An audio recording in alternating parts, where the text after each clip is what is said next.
Hello friends, welcome back to my channel. I'm gonna do a little vlog, but I think I'm also gonna incorporate like a little Q&A throughout this video.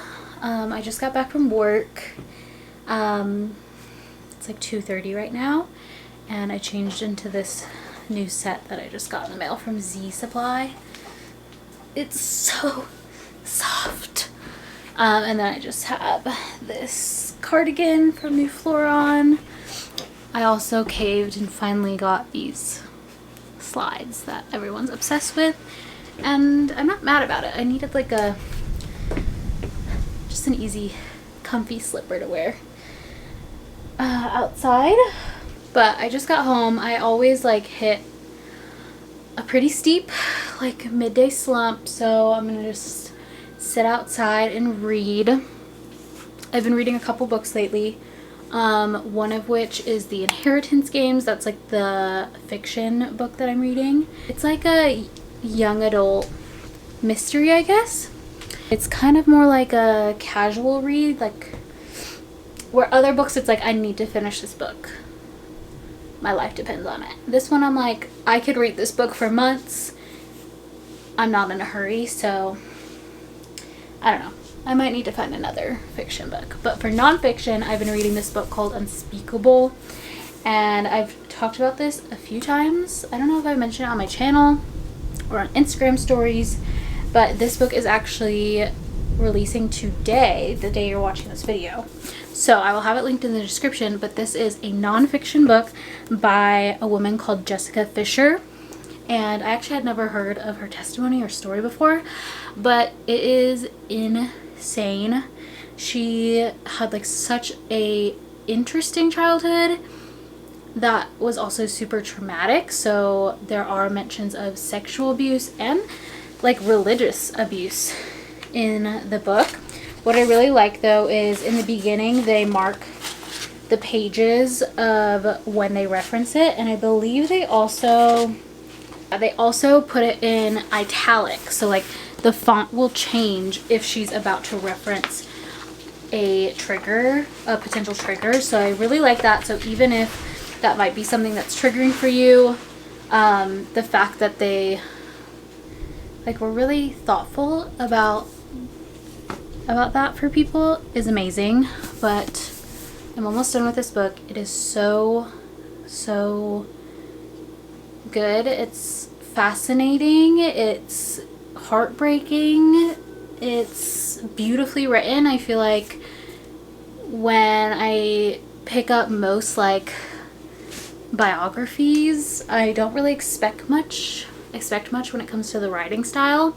I just figure it'll be like pretty basic, but honestly she is an incredible author. Like she puts a ton of detail and really brings the environments and stories to life by how she describes things, because she grew up reading a ton of literature, so she just writes things really beautifully. A few things on the back to describe it. It says, an unflinching look at the manipulation and codependency that define abusive family relationships, a powerful story of risk and escape, faith and beauty, horror and love, and a reminder that shame never has to have the last word, which I love that so much. I feel like, you know, shame is a huge word that I have overcome with my testimony, and reading her book has really inspired me to definitely start going to therapy more consistently, and specifically diving into like sexual trauma that I've experienced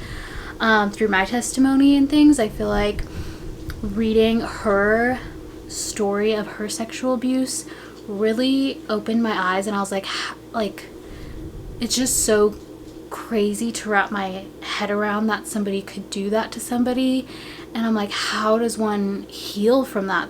That would be so painful. But obviously God does a work in all of us, and I feel like therapy also is so helpful, especially when processing through trauma like that. So it's definitely inspiring me. I'm really excited. You guys should check it out. I'll have it linked. But I'm gonna go sit on the porch, track down Handsome. He's always running off somewhere. Wanted to give you a little update on our outdoor space. I still have my bike and it's all covered right here, but we just found these 2 chairs at the I think it's like the Humane Society, or it's similar to like a Goodwill, but I think they get a lot of like the resort's old furniture, so I believe these were probably from a resort. We got them for $25 each, so 2 for $25. This is honestly the most modern like outdoor furniture, and for the best price that I have seen. Like, we've been checking Facebook Marketplace all the time and could not find anything like this, so I'm really happy. The cushions are off of this. We just have them under here for rain, but here is my cozy setup. Handsome's gonna hang. You gonna hang? Where's your ball?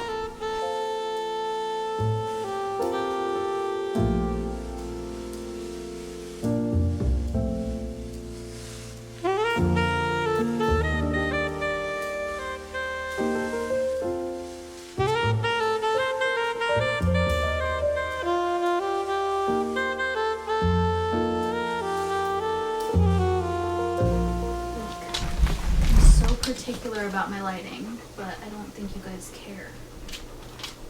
Some of you may care. It's getting worse. This dang stinking Flavic camera. I just pooped my pants while I was filming, and I was like, this is the stuff I post on my close friends on Instagram, and sometimes I wonder, like, do you guys, like, you want me to be real, but like, do you really want me to be real?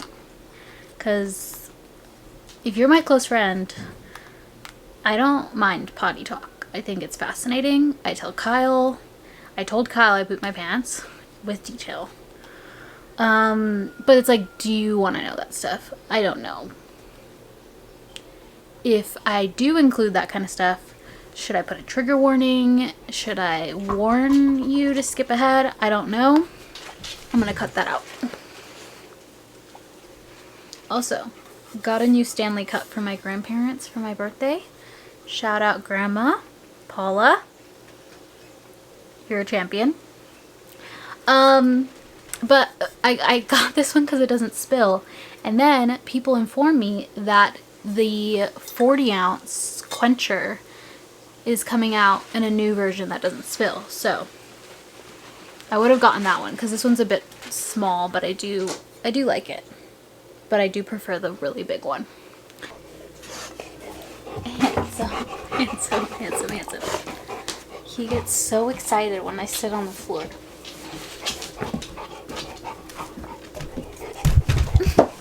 Handsome. You were literally just knocked out. I don't want to play right now. Oh, whoa. Dude.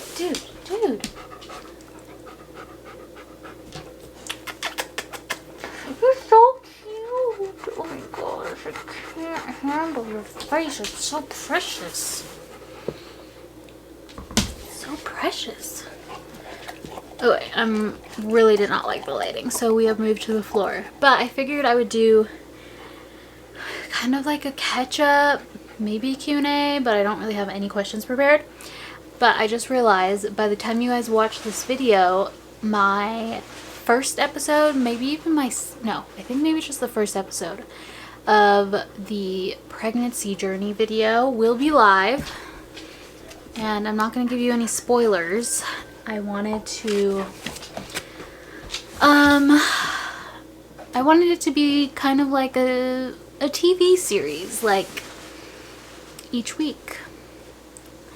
You don't know what's gonna happen. But I was definitely praying about if I wanted to release it and when I wanted to release it, but I filmed everything just in case, and I have decided to just go for it. I feel like YouTube videos have brought me so much comfort during so many different things in life. So yeah, I'm excited to share my journey, our pregnancy journey. But yeah, I don't want to say too much because I don't want to give anything away. It'll be a surprise. It'll be a choose your adventure, choose your own adventure. Actually, it won't be, because you can't really choose my life. I'd love to know in the comments what videos you guys like to see the most from me. What are your favorites? Do you have any requests? I am going to be working on scheduling and prepping my content a lot more seriously in the near future. I'm actually dropping down to 2 days a week at New Flora. So that's fun. So I'll have more time to focus on YouTube. Somebody asked, what made you guys only want to stay at the tiny house temporarily? So the reason why the tiny home is most likely going to be pretty temporary is because all along we have been wanting to move in to one of our friends' places once they move out, and we have a general timeline of when their place will be available, and it is an absolutely, it's just a dream. It is like the most beautiful place ever, so it would just be such a dream and blessing to live there, and to like align everything would be amazing. So that's why we wanted something that was more temporary, that was month to month, that was flexible, because we want to be ready when they are ready to move out. We're just gonna jump in there. So we're hoping to move out of here probably in the new year sometime, early new year, maybe January, February. Ideally January would be amazing. But yeah, it is, after living here for a couple months now, I will say this would be such an amazing spot if I was like single. It does feel a bit crowded having me and Kyle and the dog in here, and I also don't think Handsome loves the tiny house. He loves outside, and the yard is huge and the porch is really nice, so we spend a lot of time outside here, and he loves being outside. But he does, I've noticed he's getting a little worked up being in such a tiny house. So that's another reason why it's just like it wouldn't be sustainable for us to keep living here, just for us personally. I'm sure there are other people and other couples and other families who could do it happily, but for me, I think where I live gives me so much inspiration, and it's a huge part of my job to shoot content around our house, and it's a little bit harder to do that in such a small place. But also just like little things, like I haven't put like my all into like designing everything perfectly and making it aesthetic and inspiring and making it somewhere that I can get creative work. Like, you know, there's not really a place to put an office, things like that. So anyway, those are some reasons why it is temporary, but we're very grateful to be here and that God aligned everything and opened up this door for us to stay here in the meantime. And I really feel like God spoke over this season after being on the farm, that this new season was going to be a season of rest and recharging. And so I feel like this is just the perfect little oasis to do that, where I don't have a bigger house to worry about or like take care of or organize or furnish. I can solely focus on being restful and intentional while we're here. Oh, I have another question that I thought I would answer, and it is, did you guys quit YouTube and move to Patreon? I think I missed something. So we did launch our Patreon, and then shortly after we did stop making YouTube videos, so I could totally see how that could be assumed. It was completely not intentional. I think after moving to the farm, we thought we were going to have a lot more time than we did, but it was just a lot of hard work and other things going on behind the scenes, which you'll find out in the pregnancy journey video. But yeah, there was a lot going on, and so Kyle and I just had to put that channel on the back burner and just not try to force it during that time. And now that we're here, have been talking about making videos again, but we just haven't like fully committed to it. But in the meantime, we've obviously been just interacting with our Patreons, hosting the Bible studies, and then we just do one Q&A for them every month that's exclusive. But yeah, it definitely wasn't intentional, and I'm pretty sure even in our video when we announced the Patreon, we're like, don't worry, we're gonna still make videos on YouTube, and then we stopped making videos on YouTube. So I'm very sorry for that. We have been talking about starting again. Also potentially might be in the new year, but Kyle did start posting on his YouTube channel again, so I'm gonna give him a shout out.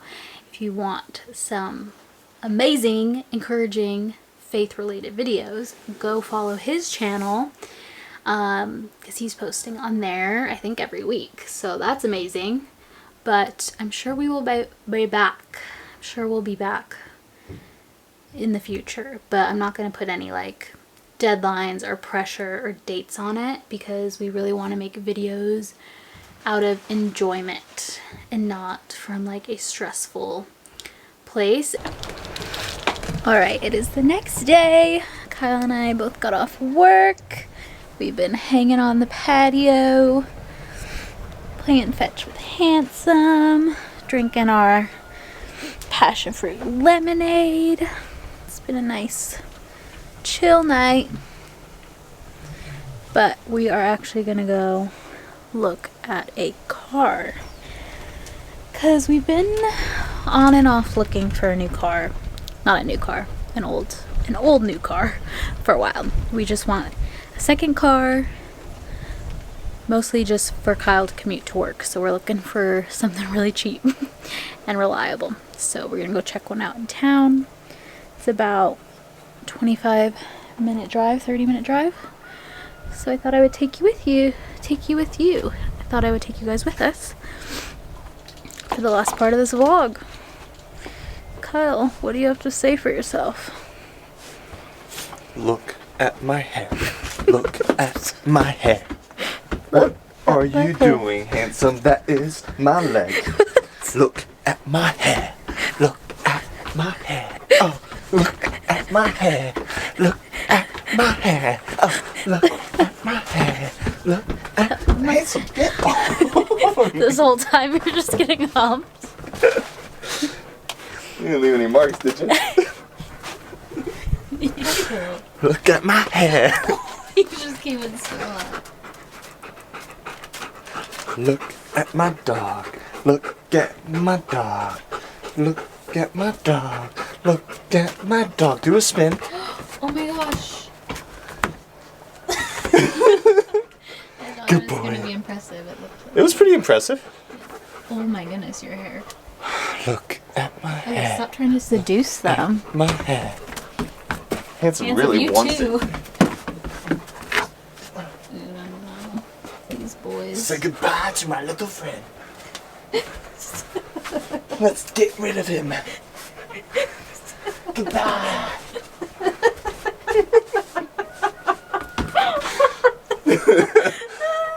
So funny. Alright. Get him, Ants. We got these little mosquito torches. So he hasn't messaged back yet, but I think it's time to go. I thought you just said he did. Well, he did, but not about You lied Safeway. to me? No, he did about Kalalui or about Waluku. He didn't reply back about me saying, "Can you meet me at Kalalui?" Oh. So we're going either way. Okay. It's time to go. We're getting it.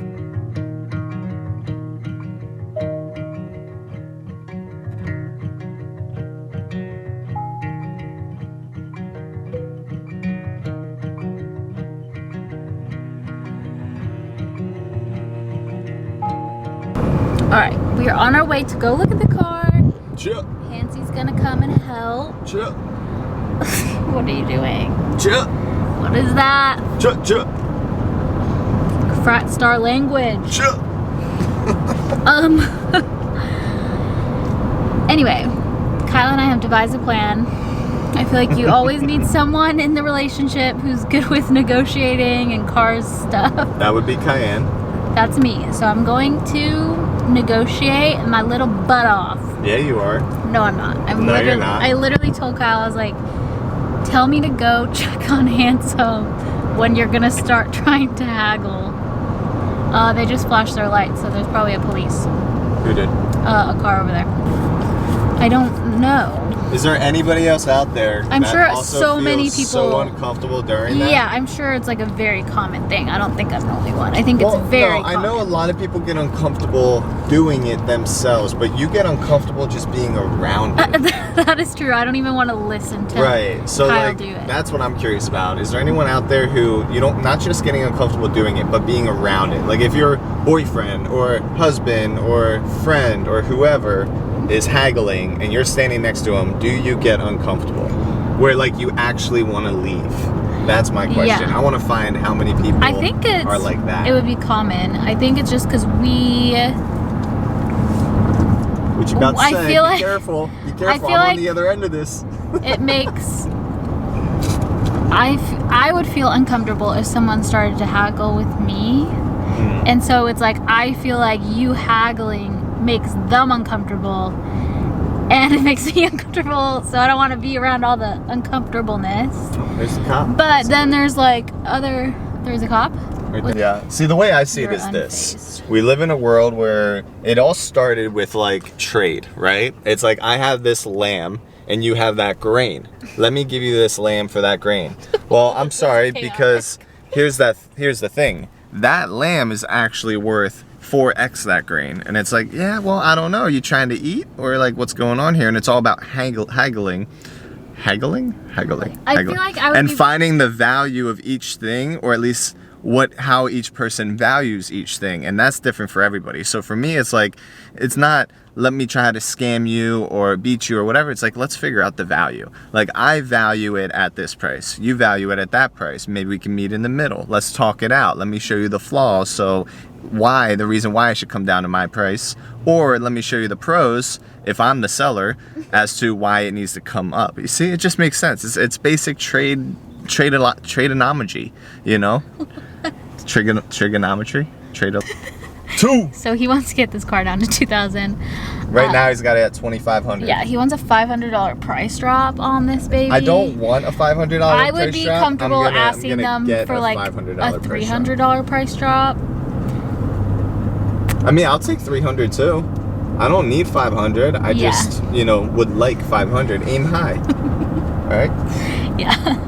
$2,000's my cap. If they want me to walk away with the keys, it's $2,000. You're gonna give an ultimatum? Facts. Oh gosh, well, only I'm if it so comes. glad. No. Only if it. You said you would pay $2,500 though, right? Yeah. I got 25 ready, but if it came down to that, like, and an alternatum. Here we go. And an alt-trade-atum. Alt-trade-atum? Yeah, and that does end up being a thing, and I have to pull out that card, then it's not going to be for 500. Yeah. It's going to be like, all right, you won't come down to 2. Listen, I'll do 2,300, or I'm going to go check out that Camry. Oh, okay. Or 2,200, I'm sorry. My trade-onometry's off.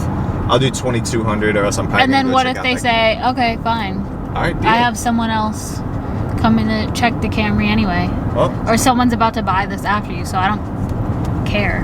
Cool. So then you're just gonna walk and we're not gonna get it? I'm gonna walk until they say, all right, fine. No, but what if never they never mind, come back. What if they never say, right. fine, and... This car was listed over a week ago. Oh, okay, that's true. Over a week ago. We have that on our side. Where are we meeting them? Somewhere in Waluku, some gas station. Probably a dark alley somewhere. Alright, I'll check in with you guys later. Did you do that on purpose? No, I didn't do it on purpose. Like, you parked literally in the spot right next to me. I don't even have the keys to the car, so I can't roll my windows up. I'm just sitting here, like, listening, and then I just hear you say, I'm not mad at you. And I'm like, oh my gosh, this girl is so sweet. She was super sweet. And now my husband is like so intimidating that she thinks... Give them context now that you pull the camera out in mid-conversation. That she thinks he's mad at her. Like, how sad. But, she was super sweet. But what? She was just like, I'm sorry? No, just like the car. I told her, I was like, it's a lot more of a Maui Cruiser than I expected it to be. the inside was, it was just bad. Like the panels were literally falling off. The handle here for the driver's side's like broken off. You got to slam the door to close it. The whole back panel side was literally falling off. Everything was like glued on. The headliner was just destroyed, which that's the least of the problems. Cutie. It was just in really, really bad shape, and there was a strong shaking in the wheel. It did drive fine, and I'm sure it would last a long time, but it's just like more of a project car than I was looking for. And yeah, I'm sorry, I'm not turning here. Yeah, it just like was like, just really, I was trying to like get over things. Yeah. And like I wasn't even doing it in a way of like I'm trying to bring down the price. It was like genuine discomfort. You really just didn't want it. And I didn't want it. Yeah. And like I was just like, so I was like, yeah, I wish it wasn't, you know, I didn't realize it was gonna be more of a Maui Cruiser, you know, that I was hoping it'd be less of a Maui Cruiser than it is. Yeah. And she goes, oh, I'm sorry. I was like, no, it's not your fault, not your problem. I was just saying. Yeah. So then, yeah, I got out the car and I told her, you know, I wouldn't spend the 21. She brought it down to 21. I was like, I really wouldn't spend that on this. I was like, no pressure, but like honestly, I would offer you $1,500 for the car. I was like, and it's right next to her window that's open. He's saying this right here. I'm like, which was not intentional, but praise God because He wants to break you out of that stronghold. So, dude, these clouds look insane. Yeah, they're like giant cotton candy bars. They look like extra dimensional right now. Yeah, so anyway, she did come down to $2,000, which is what I wanted, but I wanted that price for what I expected it to be, which was a lot. I feel like we need to lower our expectations. Every car we go look at is like way worse than the photos. Yeah, but that was like, I could have gotten past a lot. I don't think anything has been as bad as that one lady we went to. Oh my gosh. She was really angry. With the Mazda Grand Touring. See, and then situations like that, I'm like, this is why I stay in the car, because people get offended and angry. She was very an angry person. I was just here earlier today doing that chimney. Or that driver. Anyway, so now we're going to go look at another car. Yeah, so we're here, and we're going to see, it's a Nissan Altima. Yeah, but this vlog's getting too long, so I don't know if the car saga is going to continue. We'll find out. Unless, All right, peace.